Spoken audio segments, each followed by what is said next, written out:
What's good, YouTube? Welcome back to the Collector's Corner. We are now with part 2 of our 3-part series on how to collect. If you were here for our first episode, you saw all about what goes into making the decision to start your collection. Today is all about, now you've got the item, what are you going to do with it? Yeah. So this is a very important part of the puzzle piece with people collecting, right? Because you have to make a decision. Are you holding on to that item, or are you trying to flip it and get rid of it and make money off of it? Right. So there's a couple of different ways you can go with either one of them. We're going to talk about as many ways possible as what we've seen, with our experience, and then we're going to let you make your own decision based off that. So that leads us into some of the items we have here on the counter right here. All of these are collectibles, right? And it goes from the helmet down to the cards, down to the poster. So we're going to talk to you about what to do once you obtain that item.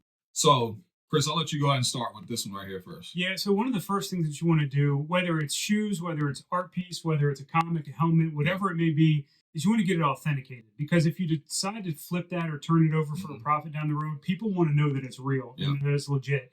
And authentication is going to be that. So one of the first examples we have here, this is really big and coming around popularity now, is comic books. So a lot of people collect comics. The go-to in comic books, we talked about grading. The go-to in comics is CGC. They're kind of the one that everybody likes to use. They're kind of well recognized and renowned. But what they will do is they will actually encapsulate the comic into this hard plastic sheath. They will also put a grade on the comic that will measure things like we talked about last time with sports cards. There's kind of the big four, which is corners, edges, surface, and centering. So they look at those four and they give it a grade on a scale of 1 to 10. This got a 9.8. That's a pretty good score for that. It'll also come with a certificate of authenticity. So this tells you that not only is it encapsulated and authenticated here within that, you also have an extra layer of protection for authentication here. Now with sports cards, there's another way to get them authenticated. So I like that you led with that one, talking about CGC, because some people use different authenticators for different various reasons, right? So with comic books, this might be one of their go-tos, but if you went there with a sports card, it's not going to increase your value that much with a sports card. So speaking of sports cards, PSA is kind of like the end-all be-all when it comes to sports cards, and BGS, just depending on what you have. And kind of the same thing here. So this is a Gem Mint 10, so it's on a scale of 1 to 10, 10 being the highest. And they go off, like you said, the surface, the corners, the edges, the center, and all that good stuff. So if you're looking to maximize your value for whatever sports cards you have to send to PSA or Beckett. And a lot's changed with grading over the years. So people are going to talk about PSA as king. Now, everybody's got their preferences. Some people are going to be BGS loyalists. They're really into the BGS thing. When we talk about value, maximizing value, the proof's in the pudding. If you go on any eBay search, you do the sold, PSA 10s are going to hold a higher value. Yeah. Now, what happens is when you send them into grading, you're always taking a chance. Is it going to get a 10? Is it not? For sure. So if you get the 10, you can, on average, 3 to 4 extra money, depending upon the market, the time that you decide to sell. The problem that you can run into is you can send a card in, you can spend the money to have a grade, and it can come back a 9 or less. Yeah. And what we've seen, this wasn't always the case. It used to be that a 9 would hold a premium. But in the modern sports card world, it feels like a 9 is the equivalent of just a raw card that's ungraded. Yeah. What are your thoughts on that? Do you feel like a 9 should hold a premium over a raw ungraded card? So I do think a 9 should hold a premium over a raw or non-graded card, just for the simple fact of we're talking about a 10-point scale. Yeah. So you're telling me that the second highest number I could get as far as PSA is concerned sells for the same price as raw? That just doesn't make a lot of sense to me. Like, in no way, shape, or form does that make sense. Now, what do you think about PSA? They're going to a new way of grading things, which I think, personally, that's going to make that PSA 9 more valuable. I agree. So what we're talking about is they've gotten a little bit more strict. So PSA used to be known for, from a centering perspective, whether it be from, and we'll talk about it, from the left of the card to the right of the card, the top to the bottom. That centering used to be a 60-40 split. So you could have one side that was about 60 heavy to 40%. Yeah. They've minimized that now to about a 55-45, which creates a little bit more scrutiny on the card. So we're starting to see people get back and on YouTube all over the place. They're going to do their reveals of their PSA reveals. Yeah. Seeing a lot more 9s, even some more 8s come into the fold because of the centering. And so 100%. To your point, I think that should hope to increase the value on a 9. It's certainly going to increase the value on a 10 because anything that's being graded now, that hits a 10, you know that it's going to fall into that scrutiny Yeah. of being a little bit more harshly graded. I feel the exact same way. It's just like process of elimination. If you're grading hard on these 10s and you're starting to see more 9s and more 8s and more 7s, it might actually help those lower number cards too on like vintage cards that are not going to grade that well because of damage over the years and all that good stuff. Yeah. So that brings me to this point right here. So this is one card that I bought. It's a PC collection. This is a Jetta Parker WWE on-card auto. So I'm personally going to keep that card raw like this because it has a few surface scratches on it, right? Okay. So when you have things going on with cards like that, what you get, where you see a little bit of damage, it doesn't quite look like it's going to grade well, it's probably to your advantage to keep it raw, because I don't want to carry around this card that is a personal collection of mine in a PSA 7. Sure. I think that looks bad, right? And then when you go to sell it, then your value is going to be higher with a raw card versus a PSA 7 or PSA 6 or things like that. So do you have any in your collection that you would rather keep like that or have over the years like ran across that? Yeah, for sure. And one of the things you can do, now this is something that for PC I've done on a couple items, is you can send into graders and just do an authentication where they won't grade it on the 1 to 10 scale. They will just say that, yes, it's an authentic card. Correct. You oftentimes see a lot of that happen on vintage stuff. So Yeah. anything from 1970 and earlier, Yeah. some people that don't want to get a grade. Yeah. Now, here's the Thicker thing. cards too. I see that on a lot of thick cards too. Thick cards. And what that'll do is it'll encapsulate it just like the graded cards and protect it. And Yeah. that way your card and your investment is protected for your personal collection, sure. but you don't have to carry that grade. Perfect for this kind of scenario. Yeah. The one thing that's going to be a little bit interesting if you're new to collecting, particularly for sports cards, and even when you get into comics and things, we talk about 10 being the end-all be-all. Mm-hmm. Well, those cards from the early 70s and earlier, you get these comics like the original Spider-Mans and Supermans and things like that. You're going to sustain high values with lower grades because, number one, the number of those cards that are out in circulation is just diminished so much For over sure, time. 100%. And then finding them in good shape. So where a PSA 4 of a 1964 baseball card might shoot that value up significantly compared to it in a raw, where most modern day cards, you need to see that. And it makes sense, and that should always be the case because it's over the years, like kids put those cards in their bicycles and ride around with, like crazy stuff to where it decreased the amount of cards out. Now we have numbering, so we know exactly how many of those cards have been, put through the process and put out there, but you just didn't know back in the day. Put $1 for every store. Remember the stories? My dad had a Mickey Mantle rookie that he put in his bicycle, and we hear that all the time in card shops. Went in the washing machine, and there it goes, and it's gone. So and that card's worth how much now? Exactly. Yeah, your dad's an idiot. Yeah.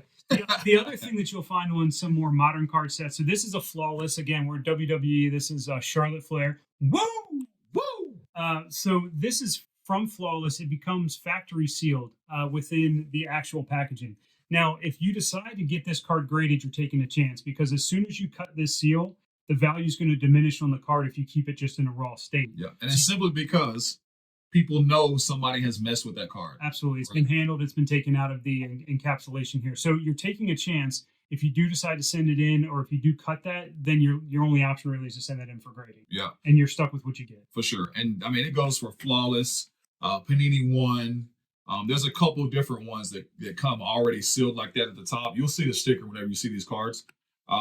But yeah, just make sure if you do break that seal, you are sending it in, because people, it can decrease the value of that card. If it's a sought after card and it's a 1 of 1 or something like that, that's a little bit different. It's only one of them. But I would think something's tampered with it too if I see that seal broken. It's almost like you buying something in the store and you go to return it and you say it's brand new and they look at it and the tape has been peeled off and they can tell it's been resealed. It's the same concept. Yeah, and now there's a lot of scrutiny out there because we're seeing a lot of forgeries. We're seeing a lot of fakes. We're going to do a future episode on some of the big scandals that have rocked kind of the sports card world here recently, with some things where people are using fraudulent cards. So you've got to be really diligent about what you do on it and just be careful with what you're sending in. Again, when we're talking about grading, PSA is going to be king for maximizing your value. The other thing that goes into it is when we're talking about, okay, now we've got the card, we're going to go ahead and send it in for grading, is what are the right times do I sell this card? Yeah. So can you want to talk a little bit about that? Because every sport has its season, every highs and lows, and kind of what they can look for. So what I do, I mean, basically if I'm trying to flip a card, and this is just not, it's not talking about PC. When it comes to your collection and what you decide to do with things that you want to keep, there is no timing on it, right? But if it's something that you want to sell later on, or you're trying to anticipate the market changing and things like that, then you want to make sure. So like, let's talk about baseball, for example. Okay. We're coming up into spring training. So if I have a Jason Dominguez rookie on card auto, let's say just number to 10, I am going to either express that card and try to get back as soon as possible before the hype gets up for JDOM and try to sell it that way, or I'm going to just send it regular level, wait till the season starts, and then flip it that way. Right. So it's all about what you anticipate that player doing. Do you anticipate a JDOM going off this year? Do you anticipate a JDOM going crazy in spring training? Do you think he's one of those players that plays better in the hot weather than he does in the cold weather? So it's just a couple of different things that you have to think about when it comes to grading the cards and when you actually want to move that card. Yeah. So off season is typically the best time to buy. Yeah. Preseason oftentimes can be the best time to sell because you're going off of hype. So if you get somebody in spring training that all of a sudden starts to go off, they're hitting 3-4 home runs, their hype is going to get as high as it's going to get. Now, to sustain that over a long baseball season is pretty difficult. For sure. You switch sports, you go to something like a football. You don't see quite as many huge variable swings. Like even in basketball, if you've got Wembanyama goes off and scores 35 points, all of a sudden you see huge spikes in his value. It doesn't typically happen as much in football. It's a little bit more sustained. And so you got to play into those markets a little bit. So those are, I mean, just like baseball, you're more so, to me, this is just my own opinion, I think you're anticipating accolades more than you are the actual season, right?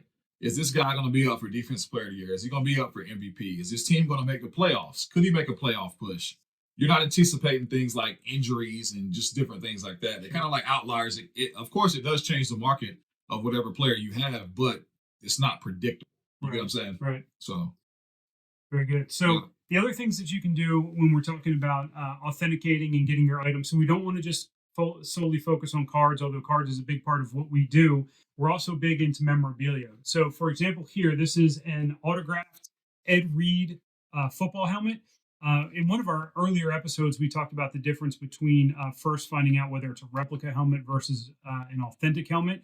I gave this example because before we showed an actual authentic. This will give you an idea of what a replica is. So we talked about first the weight of it. Also inside, it's hollowed out, so you can hear that. That means that they've gone ahead and put a piece of plastic here. So this is a replica helmet, but you still want to make sure that the autograph is authentic. For sure. And You really, don't want that to be a replica. You don't want that to be a replica. And there's really two companies that mainly stick out on that side, and that's JSA and that's Beckett. And you can send your items into both of those. They will come with, again, a certificate of authenticity. It's going to tell you, okay, yes, this is Ed Reed. And it's also going to give you that certification. And the number on the certification should match.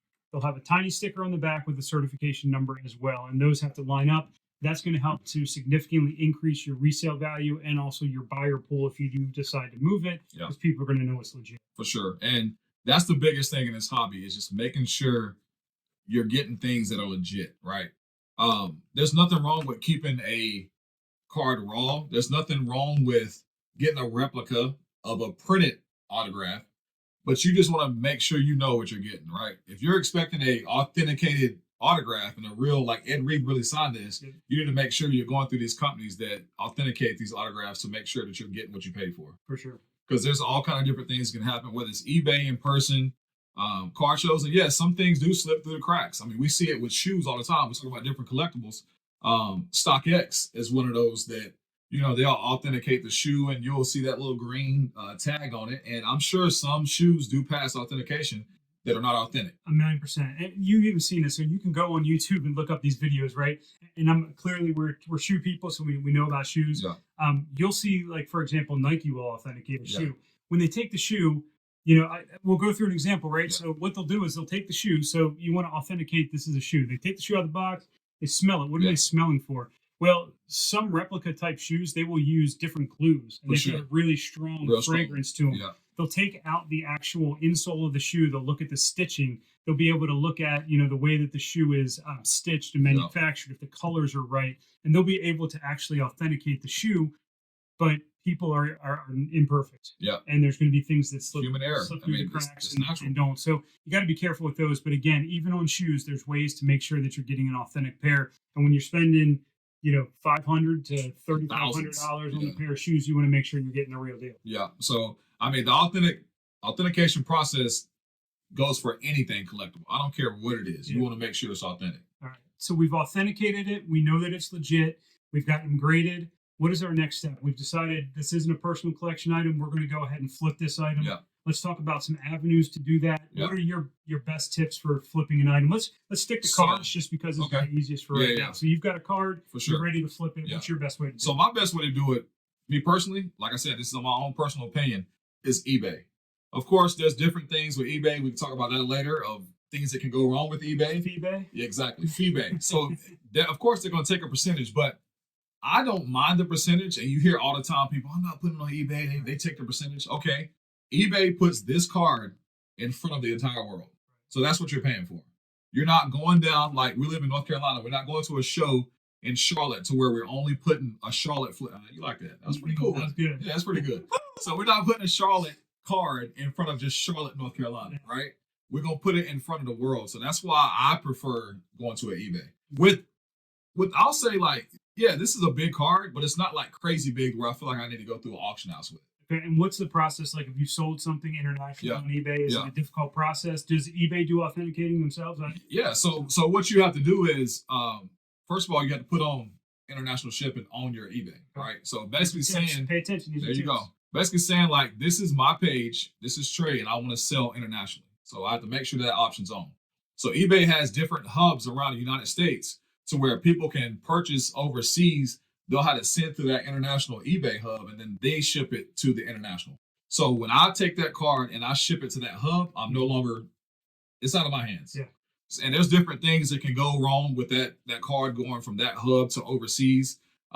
Different countries have different tariffs and just different things like that you have to pay for. Right. So they might go pick up that card and they were expecting to just grab their card. Next thing you know, they're paying $500 because somebody valued this card way higher than what it was. Yeah. So the one thing to be wary of a little bit on the eBay side of things, and I use them, so full disclosure, but they are really buyer centric in the sense that they're much more friendly to buyers than sellers. So you could run into scams just like everything else, where somebody will say, "I never received the card." They'll go ahead and charge it back, asking for a refund. Typically, eBay sides with the buyer. They may really have the card and they're going to get the refund of the money, and then you're out as a seller. Yeah. What I like on the flip side of that, there's some newer platforms that have come out as of recently. So Fanatics is one. Obviously, there's a little bit of, we'll talk about controversy there in another episode because you're manufacturing the products, but then you're also doing the auction site for the products. So is there a little quid pro quo? Little shady, but Whatnot is another platform that a lot of people use, and that's sort of an auction house as well, where you can just run cards on auction on a live show. The audience is pretty expansive there, or you can sell for a set price. What I like about the Whatnot platform, yes, they take a piece of the pie as well. They get their fees. Really, really good for sellers and buyers on the back end. Once that product leaves your hands and is in the post office, then you're free from anything that happens with it. If there's an issue, if it gets lost in postage, if the buyer claims that they never received it or is damaged, you keep your funds and the buyer then gets refunded as well. You don't see that very often. So I'll give Whatnot some props. That's a really good that's actually clutch. I remember Whatnot came out during the pandemic. It was very, very new, and people were just raving about what Whatnot could potentially be. Right. And now we fast forward 5 years, and that's exactly what Whatnot is. So it's pretty cool to see the growth through Whatnot as well. Other than that, is there any avenues besides, we talked about auction house, but that's more so for like high end. I mean, when you start getting in auction house type scenarios, you're talking 5 figures and above. Let's talk about the Skeens. The Skeens actually went to the auction house instead of going and taking the deal that the Pirates put out. Yeah, so you'll have that go to an auction house. Or, again, we're kind of teasing you a little bit on this episode we're going to have on some of the scandals going on. But we talked, and this wasn't really a scandal. This was just kind of, in my mind, just like a BS move on the guy's part. But Wembanyama gives out the jersey to the young kid. Yeah. The dad takes the jersey to an auction house and sells it, and makes $73,000 off of it. Which, okay, it's yours. You're entitled to do it. But the intent from Wembanyama was not for you to take that and go ahead and flip it for money, right? For So I'm sure he's going to start to think, second guess himself. It already came out. He's having seller remorse, is what they called it. Sure. So now he's wishing he didn't sell that jersey. And that's because he's getting flack from people, I think, in the hobby. Probably telling him that jersey's going to be worth way more than that down the road. And it is going to be. If Wemby continues on the trajectory of what we know he can become, who knows what that jersey is going to be worth? Yeah. So auction houses are an option. They are for a little bit higher end. Then you've got local shows, right? So you've got craft shows, you've got the sports shows, you've got the trading card shows where you can do comics and things like that. A local shop that we go to here in Greensboro, Cards at the Cages. Shout out to Bo and Pat. Yeah. He has an auction house. In fact, this weekend he's doing a big auction of sports memorabilia. Yeah. So you can commission something to him to Yeah. sell, and he'll take a little bit of the profit, Yeah. but there's a way to get some eyes on it there. So you've got avenues from that perspective. And then, there's always just the good old face-to-face interaction with people, Yeah. right? You through Facebook, through social media, you find somebody that's interested in the item, and then you have that conversation. Got to be careful there. A lot of cracks that you could fall through where, money just doesn't change hands properly. Yeah. There's, falsifying information, all kinds of things. And that's a good thing too. Like, we talked about selling face to face. Like, I know you are too, because we're in some of the same groups on Facebook. So these people will get on Facebook, they'll sell cards and stuff there, and you have to coin a photo. And basically what that means is, this is my card. I'm going to write my name on a piece of paper with today's date, and I'm going to put that behind the card. So that basically, it gets away. It doesn't settle, like all the scamming and stuff like that happen to you. Yeah. But it eliminates a lot of different possibilities of taking somebody else's card and trying to sell it. Does. It. There's still the mail you got to contend with and things like Yeah. that. So, one of the easiest ways to do it, maybe not the safest in today's Yeah. environment, is a face-to-face sale, right? So, Yeah. you Or you find can just something in a local card shop or something. Yeah. in a card. So that's what I would recommend. Like, you find a place to meet that's like a restaurant, a well-lit place that you Yeah. can go into. You'll meet, you can exchange money in the card directly, and then there's no way for that to fall south. Of Yeah. he said, she said, I didn't get what I thought I was going to get. 100%. So that's old school, like barter and trade, the way that they used to do it. Yeah. Like, I'll give you my finest goat for your haystack. Yeah, I need that chicken, man. Give me the chicken. We'll make it. So those are some of the ways that you can go about getting into kind of selling things. What other advice do you have for people once they get to that point where you've got the item and it's time to let it go? Mhm. What other things could you tell people to watch out? This, man, like, I tell people all the time, they're like, I've had it happen to myself. You sell a card, let's say a box costs $200. Let's say I made an extra $1,000 off that card, so I sold it for $1,200. Let's fast forward to a year from now, that player's up for MVP, that card's now worth 10 grand. Yeah. The seller's remorse is a real thing in the hobby of selling at the right time, the wrong time. But I always ask myself the question, did you make money off of it? That's right. And if it's yes, I have to be okay with selling. You got to sell for a profit. That's right? it. That's it. Grandpa always told me, rear view mirror Yep. is bigger than, windshield's bigger than the rear Yep. view, Yep. because you Yep. got to be looking forward all the time. And listen, anything can happen. That's the thing. Yeah. It's a fickle world. You could have that guy, Wemby, for example, his prices, his values were skyrocketing. All of a sudden, he's got an issue. Who knows if that's going to be a long-term thing, a long-term injury that's going to keep him out. When you start talking blood clots, it gets a little serious. So if that sidelines him for an extended period of time, Yeah. those people that were buying at the time, those values are going to start to depress. So Now, if you're an MD and you know a little bit more than what we know about Wemby's condition, then you might want to start buying some. yeah, and that might be a good buy time, right? And so they say that about all the people. Like, there's times when, if you want to give somebody a second chance, if you see the star potential, Yeah. injuries are a time to Yeah. buy. Coming off of a down year, a down season, like Yeah. right now in the football world, right? Everybody's talking about who's a hot buy right now. Right? Yeah. CJ Stroud, right? The only one I don't agree with when it comes to things that can happen, fickle, and you talk about is and buying at that time is like the Wander Francos and like when you start getting in trouble with the law, like I'm not gonna give full disclosure of what happened. If you know the situation, you know the situation, but probably still not gonna buy one. There's not a lot of Ray Rice collectors out there. No, not at all. You know? Not at And all. especially, Not at all. now here's the thing: like, people do stupid things, and we're all human, right? Yeah. So to be like Rasheed Rice. you It's get probably caught a little different. speeding, Yeah. all right, that's a little bit different. You start doing things where it's drug related, Yeah. where gun related, where God forbid, battery of females, things Yeah. of that nature. I mean, that's just hands off. That in the hobby, that should be a hard stop. And the thing is, the hobby has to speak, right? Yeah. If people continue to buy and purchase, and this is another one we'll throw out, some controversy that's going on. One of the largest breakers around, Backyard Breaks, is currently going through a time right now based on some things that were said. We'll get into that in another episode. But those are the things the hobby has to speak. If they come back online and all of a sudden people are continuing to buy from them just like nothing happened, They're gonna feel like they can do anything. then you feel invincible, like you can do anything. Yeah. But I like your thing. That was going to be my point. Is any profit's good profit. Yeah. So don't regret sitting on something when you had an opportunity to sell it. You want, if you've got a chance to make some profit, especially if you're in it for the flip game. There's a guy out there, and he used a great term.